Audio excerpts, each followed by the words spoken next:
Doctor مالیہ لودھی، شکریہ بہت بہت آپ نے ہمیں جوائن کیا. آپ دیکھ رہی ہیں کہ یہ اس پورے کانفلکٹ کی وجہ سے دنیا میں پولرائزیشن ہو گئی ہے، بہت زیادہ بڑھ گئی ہے. لوگوں نے اپنی اپنی سائڈز لینا شروع کر دی ہیں، مختلف ممالک نے. اور جو پیس پروسیس ہو رہا تھا اسرائیل اور سعودی عربیہ کے بیچ میں، وہ ایک دم سے رک گیا. اور I mean you can't blame them for that, but وہ رک گیا. اب آپ کیا دیکھ رہی ہیں سچویشن کو انفولڈ ہوتے ہوئے آگے؟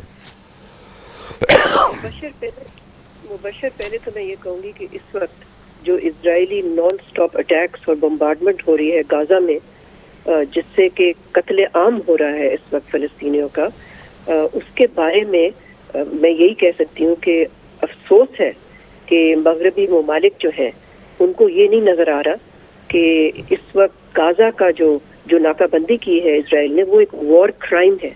بلکہ یو این کے جو ہیومن رائٹس چیف ہیں انہوں نے تو یہی کہا ہے کہ اگر آپ ایک پوری کمیونٹی، کیا ایک پورے اتنے 2 ملین سے زیادہ لوگ ہیں غازہ میں، ان کا آپ سب کچھ بند کر دیتے ہیں، کھانا نہیں جانے دیتے، کچھ بھی نہیں جانے دیتے، تو this is the violation of international humanitarian law. اب میں آتی ہوں مبشر، جو آپ نے کہا کہ پولرائزیشن کی بات، اب یہی پولرائزیشن ہے جس کی وجہ سے، جس کی ذمہ داری ہے اس وقت کسی قسم کا ڈی ایسکلیشن کرانے کے لیے، اور جس کو آپ کہتے ہیں کہ سیسیشن آف ہاسٹیلٹیز یا کسی قسم کا امن بحال کرنے کے لیے، وہ ذمہ داری ہے یو این سیکیورٹی کاؤنسل کی، جو کہ ورلڈ باڈی ہے جس کی پرائمری رسپانسبلٹی ہے the maintenance of international peace and security. مگر کیا ہوتا ہے سیکیورٹی کاؤنسل کے اندر؟ 2 دن پہلے ایک ایمرجنسی میٹنگ کال ہوتی ہے، اور وہاں پر مغربی ممالک جو ہیں وہ بالکل کوئی دلچسپی نہیں لیتے ان سیز فائر. ان کو صرف ایک دلچسپی ہوتی کہ کسی طرح سے حماس کو کنڈیم کیا جائے اور بالکل ایک ون سائیڈڈ پوزیشن لی جائے. روس کی طرف سے، چین کی طرف سے، میں سمجھتی ہوں کہ جو میری رپورٹس ہیں انہوں نے کوشش کی کہ کسی قسم کی ڈی ایسکیلیشن کی بات کی جائے، لیکن ہوا کیا کہ ایک سٹیٹمنٹ نہیں نکل سکا کاؤنسل سے، ایک سٹیٹمنٹ بھی نہیں دے سکے یہ کہ جس میں کہ وہ کچھ تو کہتے ہیں اس کے بارے میں، فلسطین کے بارے میں. تو جس پولرائزیشن کی آپ بات کر رہے ہیں نا، وہ بالکل آپ دیکھ سکتے ہیں اس کی ریفلیکشن کاؤنسل میں، اور اس کی وجہ سے ہی میں سمجھتی ہوں یہ جنگ جاری ہے. لیکن یہ بھی ضرور ہے، میرا خیال ہے ہمارے لیے ضروری ہے اس بات کو تسلیم کرنا کہ اگر مغربی ممالک اس وقت اسرائیل پہ کوئی ریسٹرینٹ نہیں کرتے، اس کو اسرائیل کو روکتے نہیں ہیں جو قتل عام اسرائیل کرنے جا رہا ہے، تو آئی ایم سوری، تو وہ بھی پھر کمپلیسٹ ہوں گے اس میں. ڈاکٹر لودھی، کیا آپ سمجھتی ہیں کہ یونائٹڈ نیشنز کا پورا چارٹر جو ہے اس کو ریوزٹ کرنا پڑے گا، اور وہ انفیکٹو ہو چکا ہے؟ 2 سب سے پرانے ایشوز، چاہے کشمیر ہو چاہے فلسطین ہو، یہ سنس انسیپشن یہ ان کی ٹیبل پہ پڑے ہوئے ہیں، اور یہی جو ہے یعنی توجہ طلب ہے. نہیں مبشر، چارٹر کا کوئی مسئلہ نہیں ہے، چارٹر میں تو سب کچھ ہے، لیکن اگر چارٹر کو کوئی امپلیمنٹ نہیں کرنا چاہتا ہے، اور جو وجہ ہے جس کی وجہ سے یہ جن کی آپ نے بات کی، جو ریزولوشنز ہیں بے تحاشا فلسطین پہ اور کشمیر پہ، وہ نا امپلیمنٹ جو ہوئے ہیں، اس کی وجہ کیا ہے؟ چارٹر تو نہیں ہے اس کی وجہ، اس کی وجہ ہے بگ پاور پالیٹکس.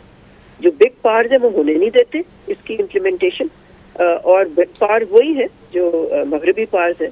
اس وقت 3 پاورز ہیں جنہوں نے اس کاؤنسل میٹنگ میں، جس کا میں نے تذکرہ کیا، کوئی اس طرح کی بات نہیں کی کہ بھی سیسیشن آف ہاسٹیلٹیز ہونی چاہیے اور کسی قسم کی اس جنگ بندی کروانی چاہیے. وہ 3 کون ہیں؟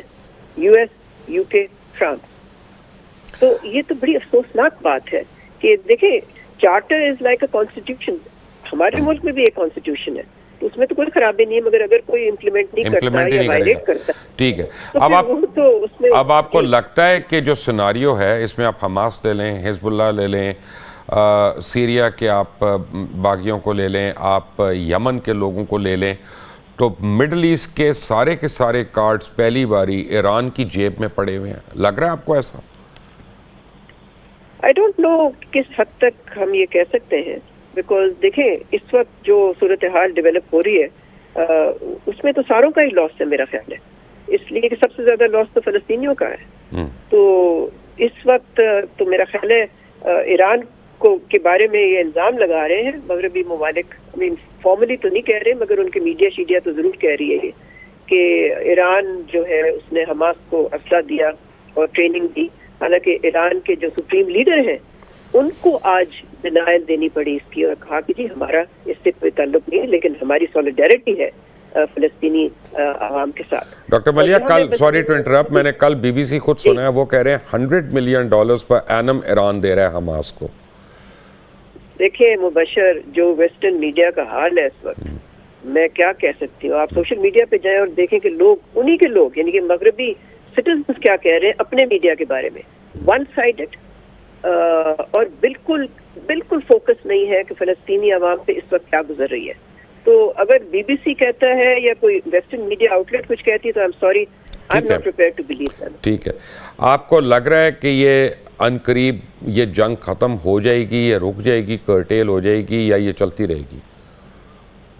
دیکھیں جو اسرائیل کے وزیر اعظم ہے اس نے تو یہی کہا ہے نا کہ یہ طویل جنگ ہوگی. جی ہاں یہ مشکل جنگ ہوگی لیکن طویل جنگ ہوگی. اور اس وقت اگر کوئی انیشیٹو بھی نہیں لے رہا اس جنگ کو بند کرنے کے لیے تو پھر تو بہت ہی خطرناک سچویشن ہے. بیکاز جیسے میں نے کہا ایک تو we are looking at a humanitarian disaster in Gaza and ہم دیکھ رہے ہیں ایک میسیکر آف پیلسٹینینز.